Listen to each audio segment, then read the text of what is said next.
So as you guys know, because of our meeting tonight, we don't have the December potluck anymore. Our Christmas dinner is no more, unfortunately. I was really looking forward to that too for several reasons, but of course, I wanted to talk to Santa Claus and tell him what I wanted for Christmas. But the good news is I still have that opportunity. Come December 23rd and 24th, on those nights, we have the 7 Sixers Santa Net. If you got any little ones in your household, you can bring them up to the radio. That's on the 146.76 repeater, and let Santa know what you want for Christmas. And then the procedure will be given at that time, but essentially, Santa's going to ask for check-ins, and you announce your call sign, and when Santa calls on you, just hand the mic to your little ones, and away they go. At any rate, that's the annual 7 Sixers Santa Net, December 23rd and 24th from 6 to 7:30 p.m. I don't know if this is going to happen, but we're going to make it try the best we can in spite of the pandemic. But next club meeting in January, I think it's January 5th, we are planning on staging a Jay Leno style competition between a couple of texters and a couple of CWers to see and verify whether that really was true or not. The thing is, though, that technology has progressed since the time that Jay Leno put on his demonstration. And so at that time, texting was really awkward because of the text completion and that sort of thing. But now you just type in the letter and away you go. But you still have to hit send. So we're going to find out if we can still pit our good CWers against text messaging and see who wins. So that's going to be one of the two things happening in January. Plus, we'll have another presentation as well. And then also we have an ugly antenna contest coming up sometime in March or April. We still got to figure that out because, once again, because of the pandemic, we got to have a place to do that. And it does need to be indoors, so that's going to provide a little complication. Anyway, ugly antenna contest. And last but not least is our winter field day on January 30th and 31st, Saturday and Sunday, over at the Linden Marina. And we are excited okay. So in 2020, UVARC, the Utah Valley Amateur Radio Club, was listed as #1 in winter field day. And now we just learned recently that we are listed as #1 in the regular summer field day in number of points in Utah. So yay for UVARC. We finally did it thanks to all the hard work from people like Carl and Chad and Kelly and Harry, whoever else wants to take credit for all that. I know that a great big thanks goes to oh man, K7RLN. What's his name? That's Ralph. Ralph, thank you. Ralph, who our big CW, who racked up a whole mess of points for us, and everything he did was doubles. So that was really cool that he helped us out so much during field day. But anyway, a lot of help from a lot of people. Great setup by Wendy and organization and everything. So appreciate all the help there. And more to come. A lot of things happening this next year. Just excited about things going on. Anyway, can you think of anything else, Chad, that maybe I might have overlooked? I think that was it. The one I'm looking forward to is winter field day. Just put a plug out there for anybody who has an RV or a trailer that would like to come out and host us and keep us warm. All right, very good. Yes, thanks, Chad, for that reminder. Anybody who's got an RV that they'd like to lend us for one night, it would be very appreciative to prevent us from freezing to death out there and who knows what weather. So yeah, thanks. At least we won't have mosquitoes. All right, let's see. What else have we got? Okay, so is Lauren on here by any chance? Just looking through the names. I don't see Lauren's name. Well, okay. Chad, did you get that email that had that list of new hams and upgrades by any chance? I do. Give me just a sec to get it open. Would you like to read that, please? Sure. Thanks. There we go. All right, so we have, looks like a bunch of new hams and upgrades. So we've got KI7 RWN, Dave Bascom, KI7 RWU, Sean Nimitz, and all these are consecutive, so I'm just going to read the names. They've got Brent Reynolds, Erica Reynolds, Ray Miller, Colette Cook, Val Cook, Trevor Lewis, Rogelio, I think, and Angiano, I said that wrong, Christopher Oakson, David Wilbur, Patrick Parker, Thomas McCroy, Jessica Dunster, Anthony Dunster, Lilith Tidwell, Thomas Draper, Randy Hatfield, Jeremy Wardle, Larry Gray, Justin Grover, Eric Jones, Katie Seeley, Derek Deben, Ann Dearbin, Paul Bishop, who is a general, he got his general, congratulations, Paul, Robert Bro, Aaron Jardine, Michelle Spencer, Zoe Oliglivy, I don't know how to say that either, Reed Remington. Those are all of the new hams, and like I say, Paul was a general as well. And it looks like we had a couple of family members in there, so that's really cool. And then we had some upgrades. We had Chase Palmer, who became an extra, and Alan Hundley, who also became an extra. So thank you for all of you guys for taking the test. I don't know if any of you are on here tonight, but if you are, congratulations and welcome to the hobby.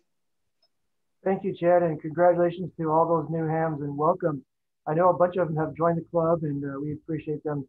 Some of which look like they're online with us now, including Larry and a few others. So thanks and welcome, guys. Normally when we have our club meeting, we have you stand up so we can embarrass you to death by pointing you out and let everybody see who you are. But it's always good to kind of have put a face with a call sign. So thanks, Chad. Thanks, guys. Good work. All right, well, let's see if this is going to work. Let's go ahead and move on to our presentation so we don't completely bore everybody to death. And then after the presentation, we'll move into your favorite part, which is where Brent takes over. So let me share the screen, see how this works here. Yep, looks like it will probably work. There we go. Yeah, we see it, Noji. All right. Yeah, I just maximize it, so I hope you can still see it. Okay, there we go. All right then. Well, anyway, so last August we had a great guy named Jared Petrovich, and he came and spoke to us about Vhf and how to predict band conditions for HF and some of VHF too. And the band conditions are important because we as hams rely on band conditions to get our signal when we wanted to do like ionospheric skip and such. So we just want to talk a little bit about a subsection of what he mentioned. He said he didn't have time to go over this band conditions pattern, so I thought I would take the liberty of doing that very thing tonight, and that way we would cover what it was that he actually wanted to put off to later. So here we go. So anyway, and this is a name that I gave it. It's really called the Solar Terrestrial Data, and it was made by this guy who put a lot of work into it. But because it's so compact and it turns to be a little bit cryptic. And so what I want to do is kind of unravel it just a little bit, see if we can make some sense out of it, and maybe turn it into something useful. Let's see if I can. There we go. Okay, that's what I wanted to do. Oops. All right. So there are two basic phenomena that actually affect HF propagation, and those are electromagnetic radiation from the sun and particles from the sun. And electromagnetic radiation are primarily UV rays and X-rays. And just to make sure, are you still hearing me okay, Chad?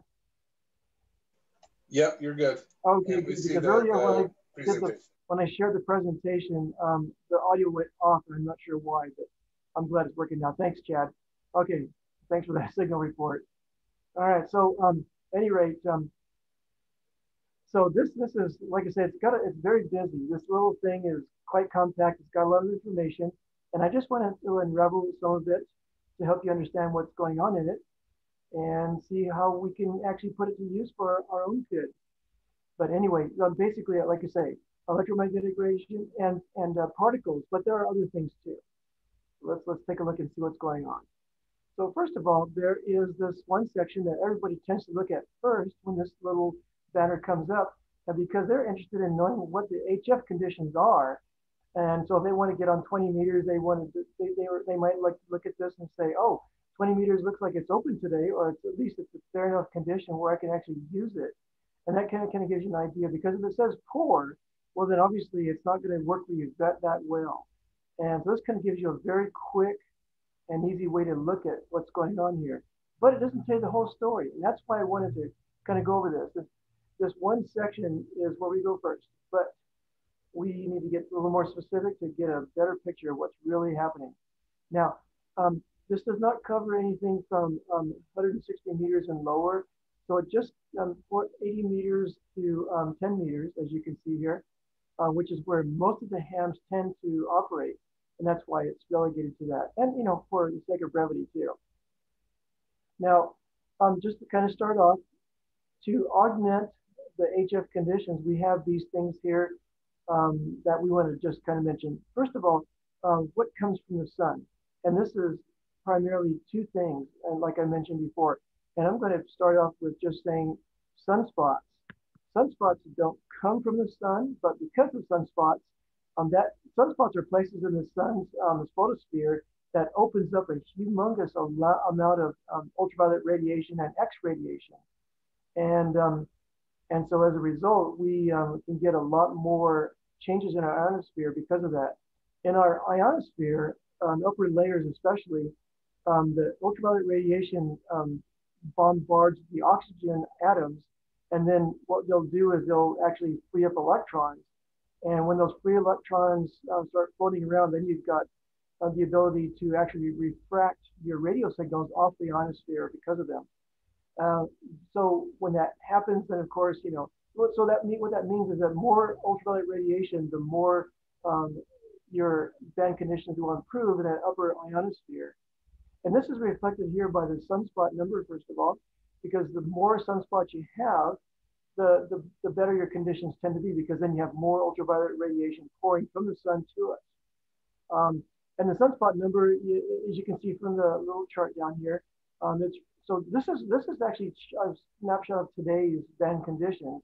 I took it this morning, so it was this morning that we can see the UTC time from this morning. So the sunspot number today was 41, which is not great, okay? So if it was really good, it'd be like in the 90s or maybe even 100. And when it gets up to past 200, you know that you're really cooking, and the sun's really putting out a lot of ultraviolet radiation. And that's what you want.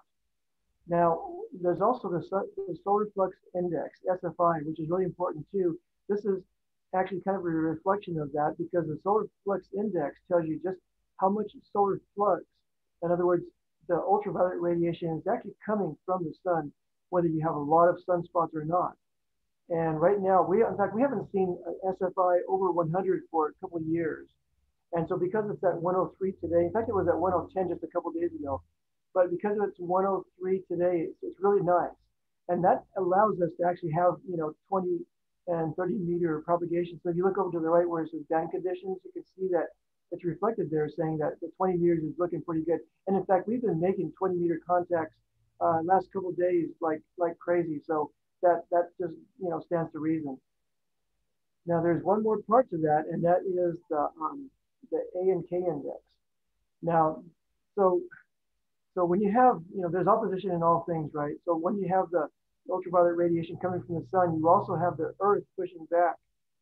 And so you've got particles coming from the sun as well. Now particles don't do us a whole lot of good. In fact, they're mostly disruptive. And you've got two basic types of particles coming from the sun. You've got your protons and your electrons. So when I say protons, I'm talking about more alpha particles, So helium atoms or helium ions and electrons, but protons too. There's also free floating protons. But so when the solar wind throws those particles to us, then that increases what's known as our A index and a K index. And as you can see down there, it says that the A index is the long-term stability of our magnetic field, where the K index is the short-term stability. So K index tells you a lot about what's happening right now, how stable it is in the short run, and A index in the long run. And once in a while, you'll see the A sub P and the K sub P. And on this band chart, it'll say planetary, which just simply means that it's an average taken from many places on our planet. That's all that means. If it's just an A by itself, sometimes you'll see that in literature, and that just means it was a snapshot taken from one location. So planetary from an average from all over the place. In fact, there's like 26 or 27 different locations that measure these. So if you always want to see an SFI that's very high and an A and K index, which are very low. That makes it for really ideal. So you can see right now this morning that K index was low, is at 0, which is perfect. That's where you want it to be. That means there's not much particles coming from the sun that's going to disrupt our ability to transmit and to refract off our ionosphere. So that's really good. All right. Now also, going along with all that too, you have two different basic radiations, like I mentioned. One is ultraviolet and the other one is X-rays. And just in a nutshell, ultraviolet helps a lot, X-rays do not. In fact, X-rays are not very good for propagation at all. Now, you might recall that our ionosphere contains several different layers. During the nighttime, you have basically an E layer and an F layer. And those layers are the highest layers on the ionosphere. And they're the ones that kind of take over and really control our propagation for 80 and 40 meters. But during the daytime, then you also have the D layer as well. And that D layer just is not very good for propagation. And in fact, it actually absorbs a lot of our transmissions on lower frequencies, just about all of them actually, but especially on 20 meters. So, especially on 80 meters. So if you try to do 80 meters during the day, it's going to be a little difficult. 20 meters is a little better. At nighttime, then it kind of reverses. So 20 meters tends to be a little bit, tends to be really bad, where 80 meters is a little bit better. So there you go. And some of that is due to this ultraviolet and X-ray balance act. So the 304A just means 304 angstroms, and that's the frequency of the solar or of the ultraviolet radiation. And and you can see as it goes up and down with the SFI, it will actually rise and fall and so forth if you kind of watch it. But yeah, if you keep watching the 304 angstroms, you want to see something that's over 100 at least, and that's very helpful. And you know that the ultraviolet rays are really going to help you a lot. And again, this is whether or not you have a lot of sunspots, and even whether or not you have a lot of solar flux index.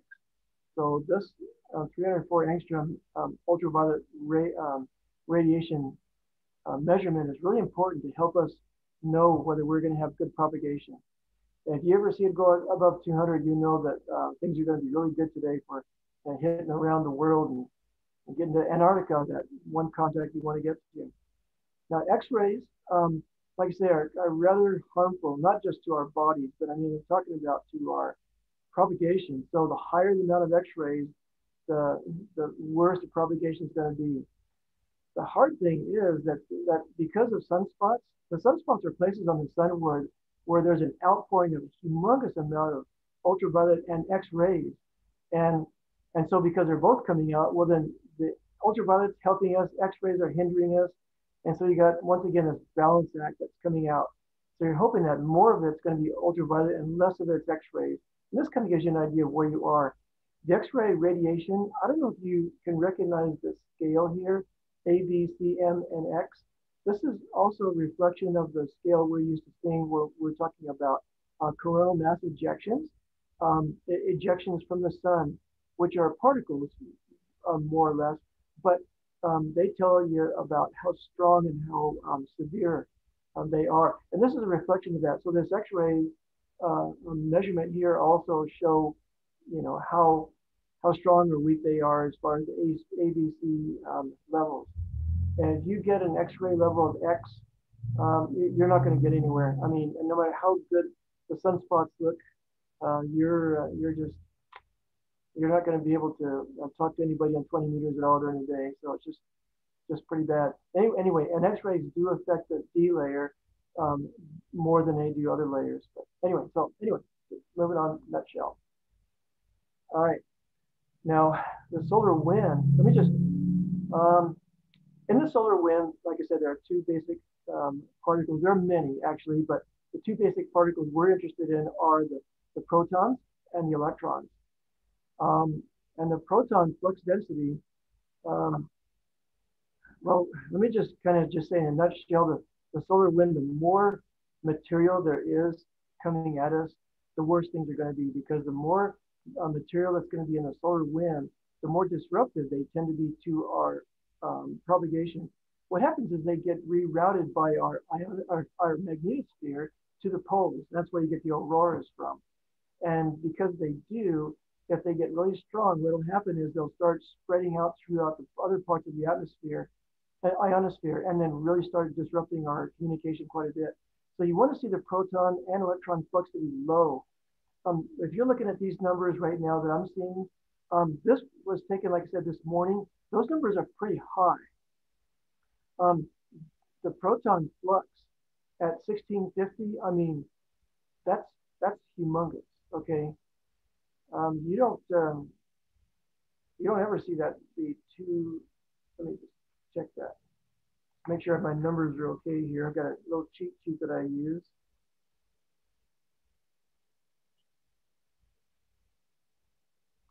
Yeah, that's, I think that number, 1650, is a typo.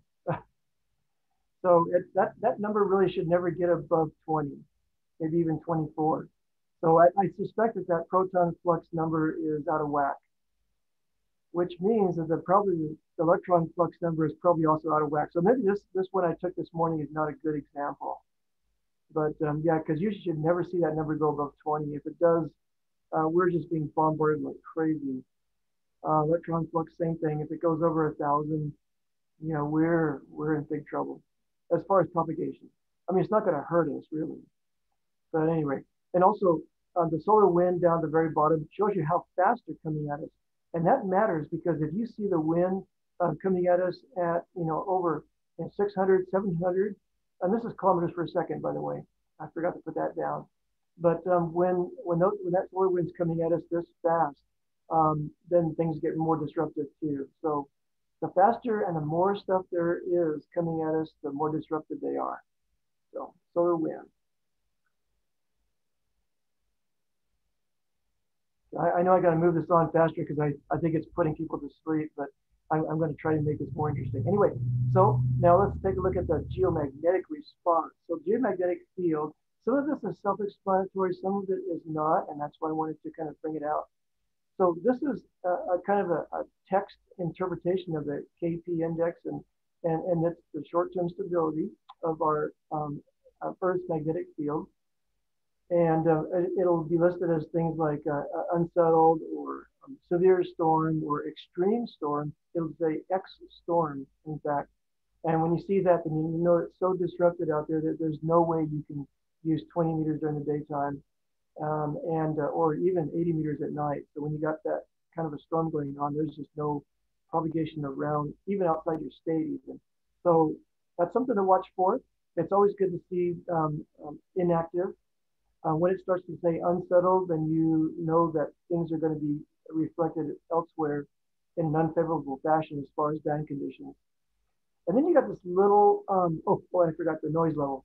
The signal noise level here that I circled is also due to the solar wind, but this is the S level, S meter noise level that's due only to the solar wind. So it's just telling you the noise level that's coming from that you're hearing on your receiver that's only due to the solar wind.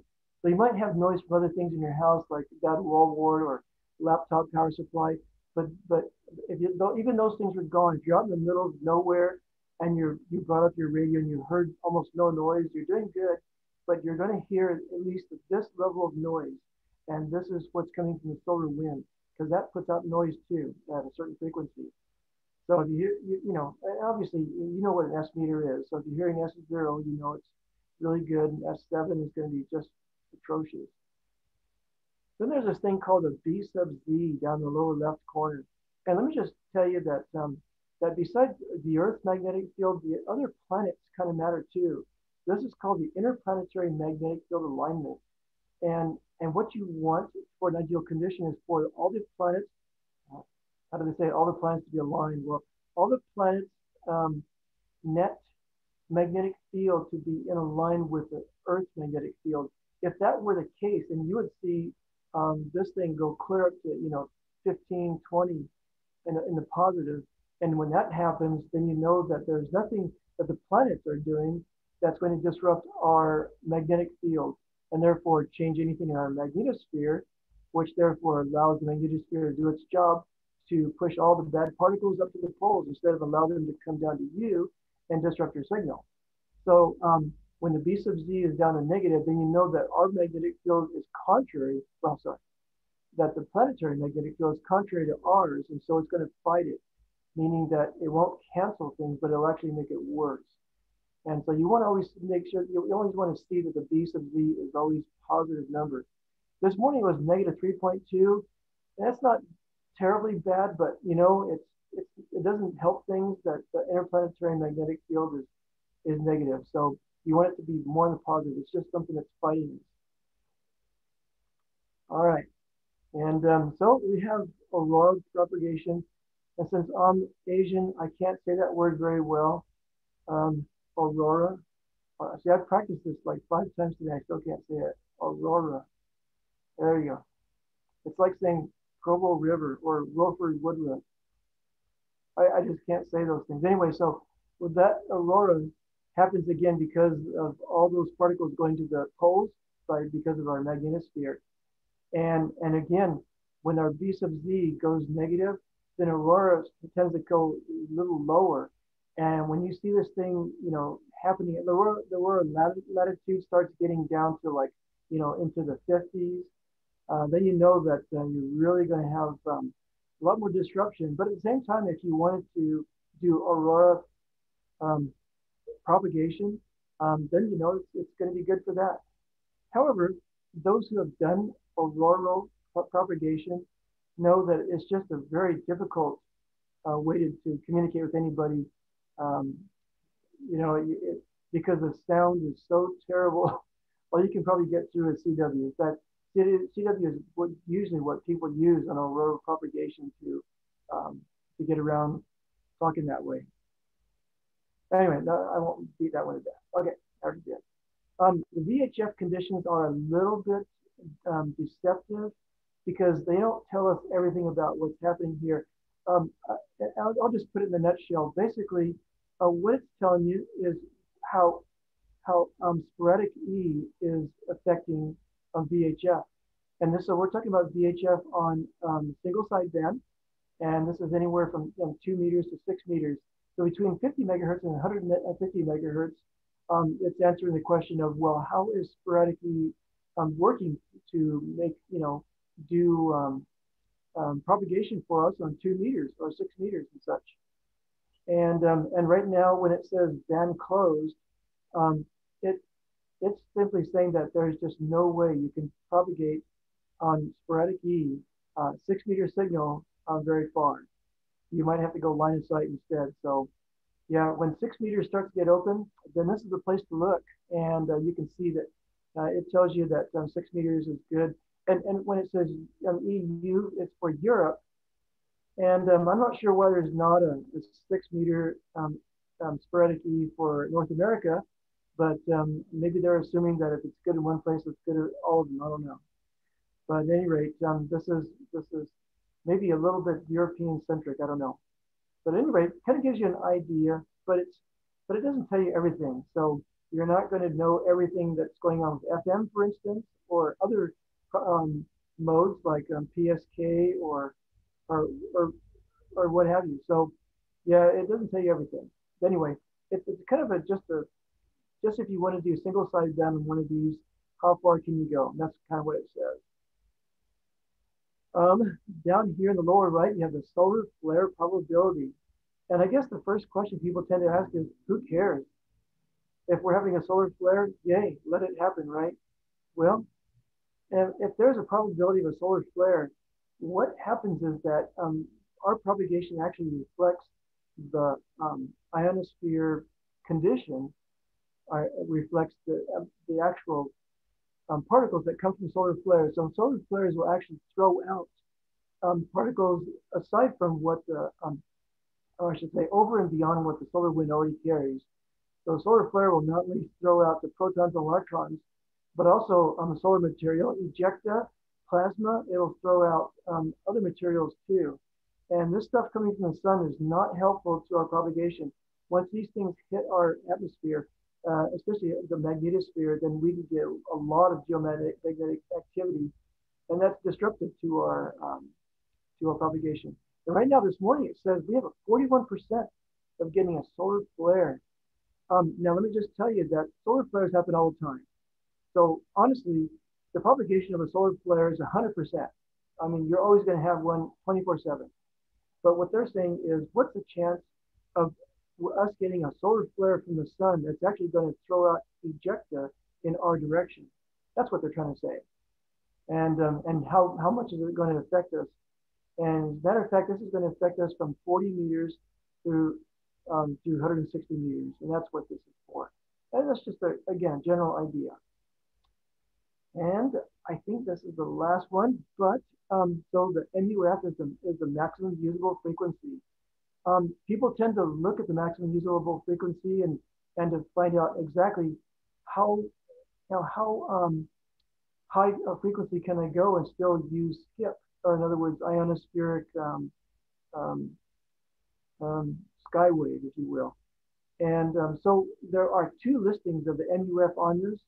The one on the left is simply with respect to sporadic E. So it's really not that helpful unless you're specifically trying to do sporadic E. And sporadic E, you really got to have a very high frequency MUF in order to work it at all. Because again, this is only going to be on 6 meters, 2 meters and such. And you can see the little bars down below, and the bars, if they're blue, then that's where 6 meters is happening. And you can see this morning, it is not happening at all for 6 meters. If it's yellow, then that's 2 meters over in Europe. I don't know why Europe is so special that way, but, and you can see there's a bunch of bands where yellow is present there. And by the way, and it also goes down, tells you about the, okay, I'm not going to go there. Anyway, so yellow tells you, so you see the marking down below, it says the minimum, and it goes from minimum to maximum there. And so this is where the MUF is for sporadic E. It'll tell you the minimum frequency, the maximum frequency, and so forth. And it's a general idea. So it's just very, very general. And where it's gray, it shows you there's just no activity measured for the MUF on sporadic E. Now, the more meaningful one that at least is more meaningful to me, is one I use most, is the MUF on the right. And as you can see this morning, it says that the MUF, as measured from some station in the US at Boulder, Colorado, it was at 8.98 megahertz. And that means that you can go as high as that, which is not very high, because I would like to see the MUF go to like 15 or maybe even 20 megahertz, because then I know I can get, 17, maybe even 15 meters, if it was up to 21 megahertz, to, work skip for me. But where I really want to see it is for 10 meters to open. And 10 meters opens when the MUF goes clear up to 30 megahertz.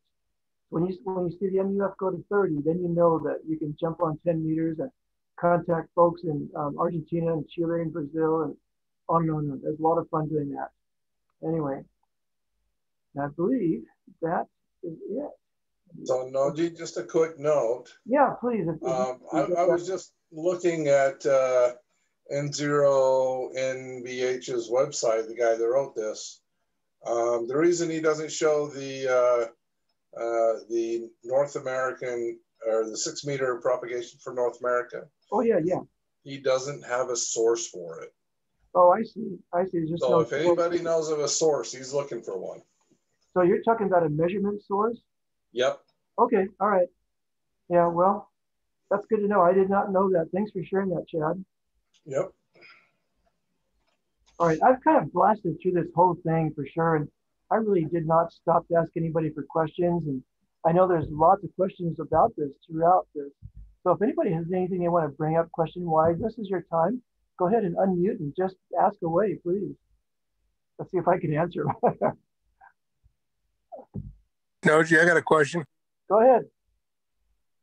If you were looking at one of those items to find out, you know, how the bands were doing, is there one thing that you could look at? All right. Yeah, thank you very much. I was going to bring that up, but I wasn't sure if I should get rid of the share or not. So let me do that. That's a good idea, Carl. Let me see if I can actually bring that up. There we go.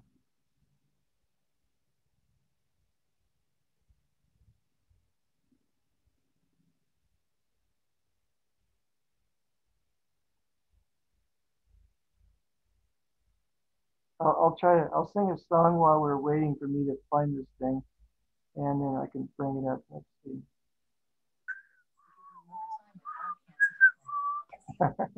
or you can whistle. Yeah.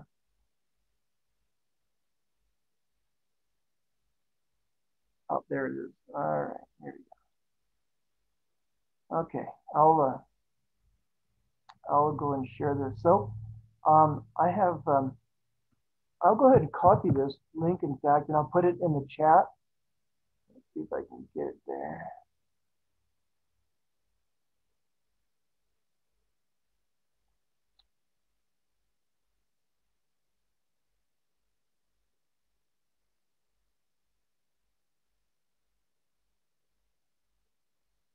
There we go. Okay, so here's the link. I'll just put link to the dunk. There we go. And I'll go ahead and share it here too, so you can see it.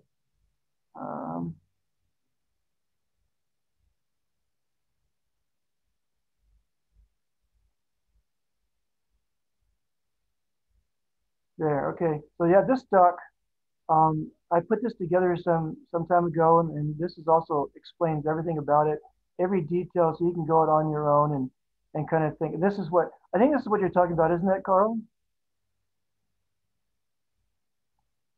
Well, yeah, but I thought maybe there might be, you know, on a particular band, one item, say if you were looking for, to see if 10 meters was open, is there one item on that report that you could look at that would tell you, you know, what you need to know before you went there and looked for yourself? Well, and that's a good question, but this is for the details of what Jed brought up to us in August. And we talked about that at the beginning, that he was able to bring out that detail that's not on here. This is just an overall, but if you could just look on the, generally on the 10 meter portion, this kind of gives you an idea of kind of what it's supposed to be doing. So this doesn't really give you that detail, and you'd go to Vhf to find that out. So that's a good question, Carl, and that's what Jed covered that I didn't want to go into. But yes, that's a good idea. I guess that's the answer to the question, and that's what I always look at. I always look at the conditions on that particular band to see if it's good, poor, fair, whatever.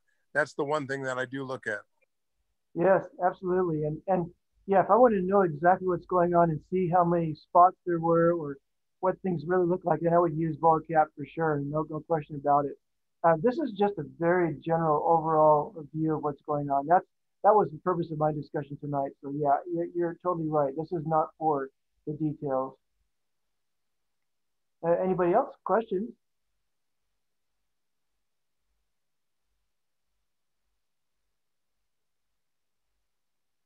All right, very good.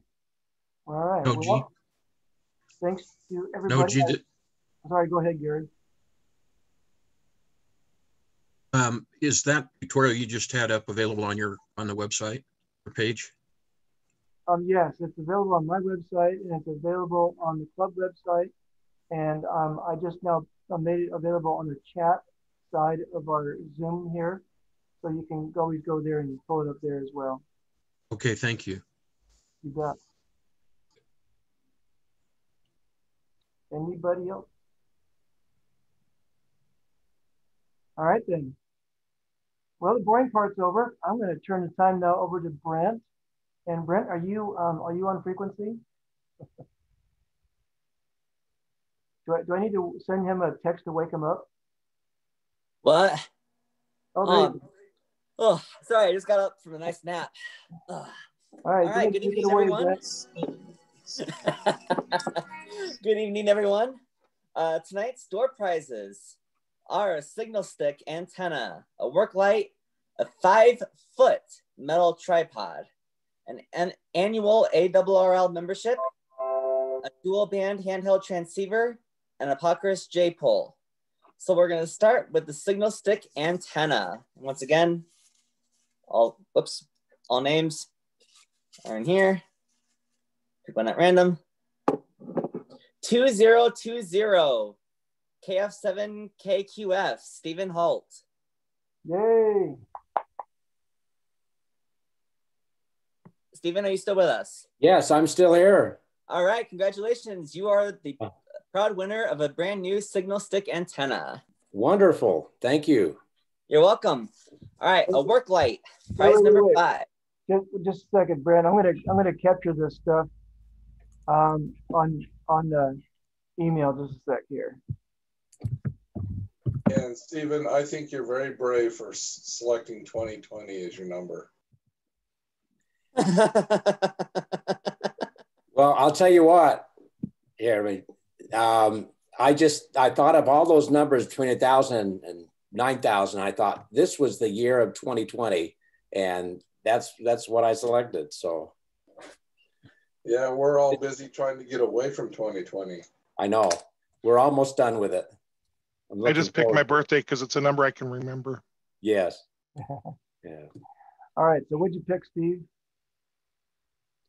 2020. No. What prize? Go ahead, Brent. Oh, the signal stick antenna. I thought, don't we usually go in order of prizes, or do we let them pick? That's why I put at the top of that list there that they get the choice of the first 4, I think. First 1, 2, 3. Yeah, the first 4. So, if I can do perfect. So, Steve. Yes. You get the choice of these prizes here, if you can even see them.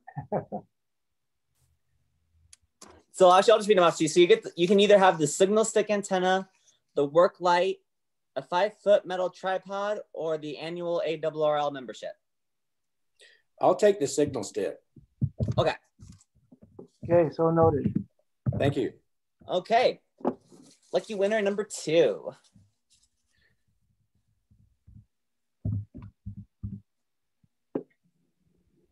Hey, it's my twin, Larry Gray. 6492 KJ7 SNG. Larry Gray. Yay, Larry. Where are you, brother? Right here. Shoulders hope for everyone. All right. So the signal stick is out, but you have the choice between the work light, the 5-foot metal tripod, or the annual ARRL membership. I can never have enough work lights. Okay. So Larry has the work light. Noji. All right, you got it. One work light on its way. Ish. Congratulations, Larry.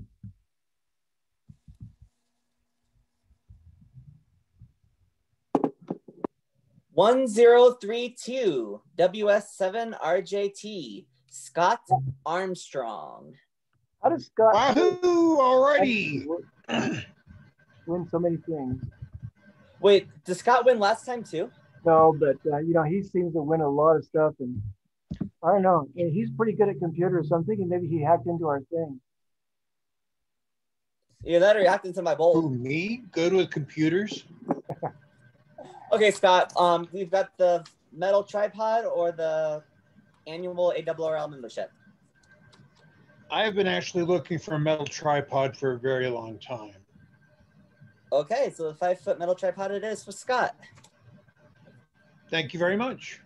And I'll deliver that to you, Scott. Thank you, Noji. Okay, mixing these names up. Oops.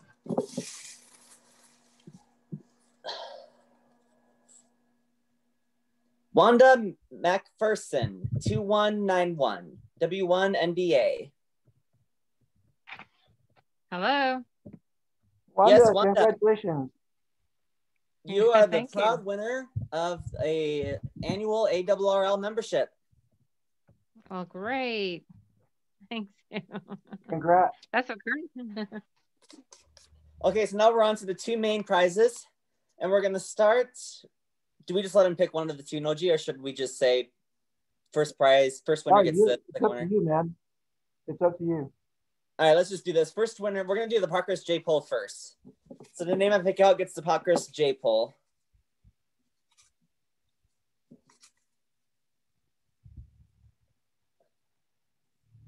(4332) KI7 IVP, Chris Miles. Chris. Oh my gosh, this is like his second one.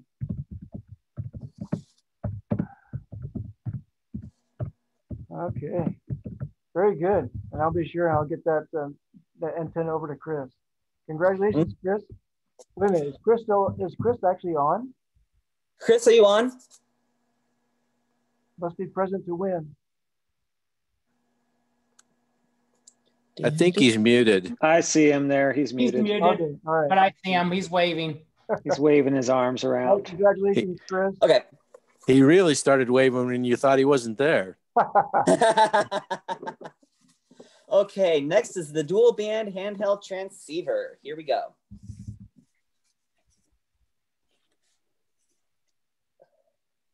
Eric Palmeter, 1151, A4N4 EZK. Okay, Eric, very good. Congratulations. Thank you. Just Mr. Ham Badger. Yep. All right, congratulations to all of our door prize winners.